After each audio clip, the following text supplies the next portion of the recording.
વડોદરાની સયાજીગંજ વિધાનસભાના ધારાસભ્યએ પાલિકાની વડી કચેરી ખાતે મેજર 3 ડેવલપમેન્ટ માટે બેઠક બોલાવી હતી। સયાજીગંજ વિધાનસભામાં 3 મેજર ડેવલપમેન્ટ માટે ધારાસભ્ય કેયુર રોકડિયાએ પાલિકાની વડી કચેરી ખાતે મેયર પિંકીબેન સોની, ડેપ્યુટી મેયર, સ્ટેન્ડિંગ કમિટીના ચેરમેન, મ્યુનિસિપલ કમિશનર સાથે અગત્યની બેઠક બોલાવી હતી। આ બેઠકમાં છાણી કેનાલથી લઈને નવાયાર્ડ સુધી જે કેનાલ જાય છે એ કેનાલની પેરેલલ લિનિયર પાર્ક બનાવવો, ત્યાં ગાર્ડન બનાવવો, એમાં એમ્યુનિટી ઊભી કરવી, એના માટેની આખી એક ચર્ચા આ બેઠકમાં કરવામાં આવી હતી। બીજું, એક રોડ 18 મીટરનો જે કરોડિયા થઈને ઉંડેરા 2 તરફનો બ્રિજ બને, લોકોને જે 45 મિનિટ ફાટક ઉપર ઊભું રહેવું પડે છે એમાંથી છુટકારો મળે અને એ જ રોડ આગળ જતા છાણી મેઇન રોડને મળે એવો એક બ્રિજ રેલવે બનાવવા જઈ રહી છે, તો એમાં કોર્પોરેશન આગળ અંડરપાસ બનાવવા પડે એવું છે, તો એની પણ ચર્ચા આ બેઠકમાં કરવામાં આવી હતી। જ્યારે ત્રીજું development ISKCON heights Gotri road, જ્યાં ભૂતકાળમાં ઝૂંપડા તોડી પડાયા હતા, જે ભાગ હવે ખુલ્લો થયો છે, તો એ ભાગ પર ગોત્રીનું શાક માર્કેટ થાય અને ગોત્રીના 4 રસ્તા પર જે શાક માર્કેટના કારણે જે કન્જેક્શન ઊભું થાય છે એ માટે શિફ્ટિંગ અને ત્યારબાદ બાકીની જગ્યા પર સ્પોર્ટ કોમ્પ્લેક્સ એ વિષયને લઈને આખી આ બેઠક યોજવામાં આવી હતી। આ અંગે વધુ માહિતી સયાજીગંજ વિધાનસભાના ધારાસભ્ય કેયુર રોકડિયાએ આપી હતી। આજે સયાજીગંજ વિધાનસભાના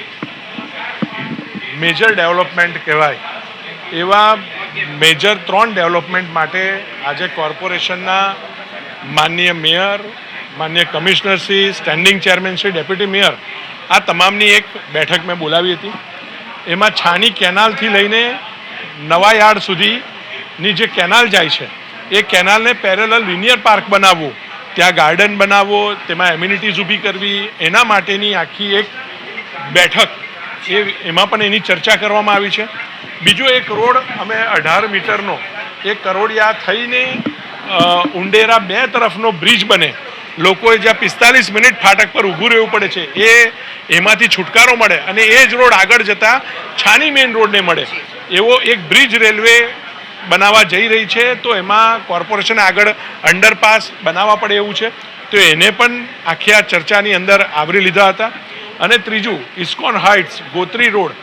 ઇસ્કોન હાઇટ્સની જે આપણે ઝૂંપડા ભૂતકાળમાં તોડાવ્યા હતા એ ભાગ હવે ખુલ્લો થયો છે, તો એ ભાગ પર ગોત્રીનું શાક માર્કેટ શિફ્ટ થાય અને ગોત્રીના 4 રસ્તા પર જે શાક માર્કેટના કારણે કન્જેશન થાય છે એ શિફ્ટિંગ અને ત્યારબાદ બાકીની જગ્યાની અંદર સ્પોર્ટ્સ કોમ્પ્લેક્સ એ વિષય લઈને આખી આ બેઠક 3 વિષય લઈને આજે બોલાવી હતી। બીજા કેટલાક પ્રશ્નો રોડ રસ્તાના અને એ બધા હતા, એ બધાની પણ ચર્ચા આજની બેઠકમાં કરવામાં આવી છે। આજે રજાના દિવસે માન્ય મેયરશ્રી, માન્ય ચેરમેનશ્રી, માન્ય ધારાસભ્ય શ્રી કેયુરભાઈ રોકડિયાજી, ડેપ્યુટી મેયર, દંડક અને અધિકારીઓની એક સંયુક્ત એક બેઠક હતી, જેમાં વિકાસના અમુક મુદ્દાઓની ચર્ચા થઈ અને સાથોસાથ જે ટ્યુશન ક્લાસીસ એસોસિએશન છે એમને ફાયર અને બીયુના અભાવે જ્યાં સીલિંગની કાર્યવાહી થઈ છે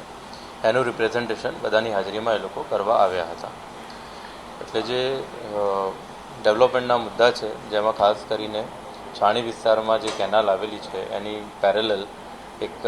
ગ્રીન બેલ્ટ ડેવલપ થાય, રિવરફ્રન્ટ જેવું ડેવલપ થાય, રમતગમતના ઝોન જેવા ડેવલપ થાય, એની માટેની એક વિસ્તૃત ચર્ચા વિચારણા કરવામાં આવી છે। સાથોસાથ બીજું, ઉંડેરા કરોડિયા વિસ્તારમાં રેલવેના ઓવરબ્રિજની જોડે